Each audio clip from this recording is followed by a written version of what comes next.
If I told you that people could be traded, would you believe me? Stick with us, listeners. You're tuned to Hear the Web. Tom, what an intriguing way to kick things off. Today we're dissecting a gripping tale of imprisonment, political power plays, and the unbreakable human spirit. This is a story of 5 Americans who were wrongfully imprisoned in Iran, set free in a prisoner swap that granted Tehran access to a frozen $6 billion in oil revenues. Don't skip the juicy details, Tom. The Americans were flown out on a plane that touched down in Qatar, who had a role in brokering this extraordinary deal. Lily, you're spot on. These folks had quite the welcome party, greeted by Qatari and U.S. officials at the Doha airport. Hold up, Tom. What's interesting here is the backlash that this deal received. Critics termed it ransom payment and feared it would encourage Iran to imprison more foreigners. That's a valid concern, Lily. But here's another perspective. The families of the released say they were taken hostage on false charges. They see this deal as a necessary play by the Biden administration. It reminds me of the saying, desperate times call for desperate measures, doesn't it, Tom? Indeed, Lily. Interestingly, this isn't the first time a deal like this has been made. Previous administrations, including that of Donald Trump, have engaged in similar prisoner swaps. Wow, Tom.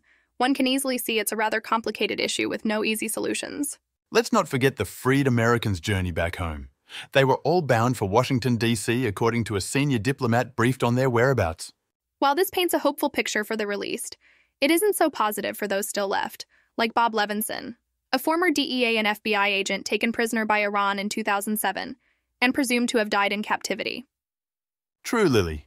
And in light of this situation, President Biden issued a strong warning against travel to Iran, urging American passport holders should not travel there.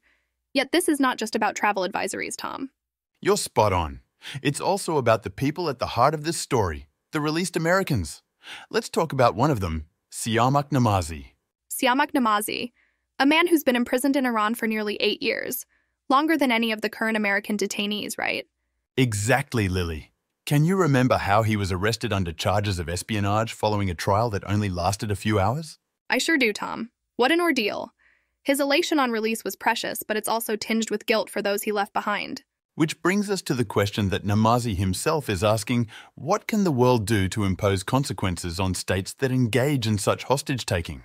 Well, Tom, resolution is hard to find, but stories like these keep the conversation alive about the cost of political posturing on human lives. Wise words, Lily.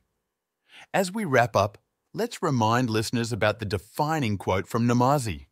It is only if the free world finally agrees to collectively impose draconian consequences that regimes will be compelled to make different choices. It's a kind of macabre call to arms, Tom, but one that rings with truth.